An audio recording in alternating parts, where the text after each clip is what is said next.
Beveik kasdien sulaukiu tėvų klausimų, kaipgi padėti mažyliams kalbėti, kaip juos paskatinti kartoti, drąsiau tarti žodelius, o gal net garsus, ar garsažodžiai reikalingi, ar ne. Tad šiandien noriu Jums parodyti, kaip naudojantis didžiąją garsų knygą paskatinti vaikus mėgdžioti, kartoti, kaip lavinti jų girdimąjį suvokimą, mokyti trumpų žodžių ir palengva pereiti prie ilgesnių žodžių ir modeliavimo žodžio į sakinį.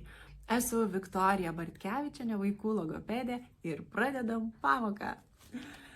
Tad, ar Jūs žinojote, kam reikalingi garsažodžiai? Garsažodis savyje slepia paslėptą garsą. Na, pavyzdžiui, girdžiu kap, kap, kap. Garsažodis kap, kap, kap. Slepiasi garsai k, a, p. Ar kada pagalvojate? Laivas. Kas čia plaukia?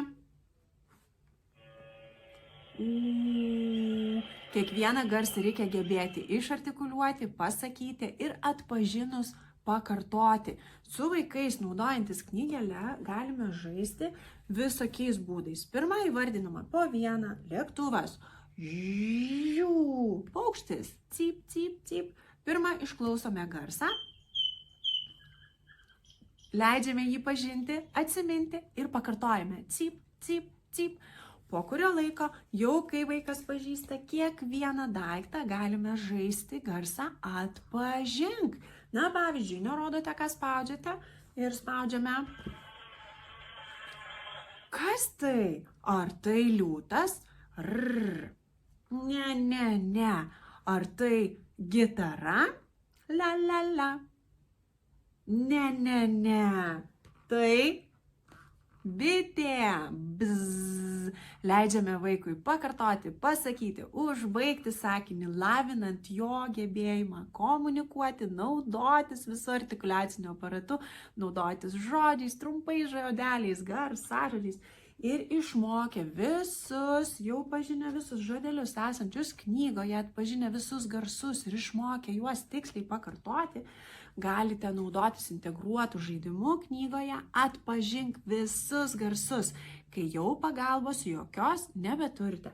Tiesiog spaudžiame mygtuką ir... O kasgi tai buvo? Ar gali pakartoti? Kriu, kriu, kriu, kriu, kriu, kriu. Ar tai gaidys? Ne, ne, ne. Ar tai varlė? Kva, kva, kva. Ne, ne, ne. Tai... kiaulė! Ir tokiu smagiu būdu galite mokytis atpažinti garsą, pakartoti ir įvardinti jį čia knygelėje. Kadangi kai kurie vaikai jau moka naudotis garsažodžiais ir juos tenka tik patikslinti, galime mokytis ir trumpus žodelius. Kiekviename puslapyje rasite ir trumpesnį žodį, ir ilgesnį žodį. Tik primenu, kad po garsažodžio mokomės trumpąjį žodį, 2 skiemenų, o paskui ir 3 ir ilgesnį žodį. Pirma mokomės kiškis, morka, pienas, o tada jau lendame į ilgesnį žodį voverė, mašina.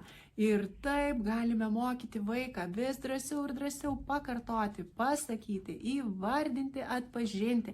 Tad aš tik primenu, kad jeigu jūsų vaikas moka pasakyti garsažodį, jums reikėtų parodyti vis tobulesnį pavyzdį ir jau nekartoti garsažodžio, o pasakyti trumpą žodį ir įvardinti.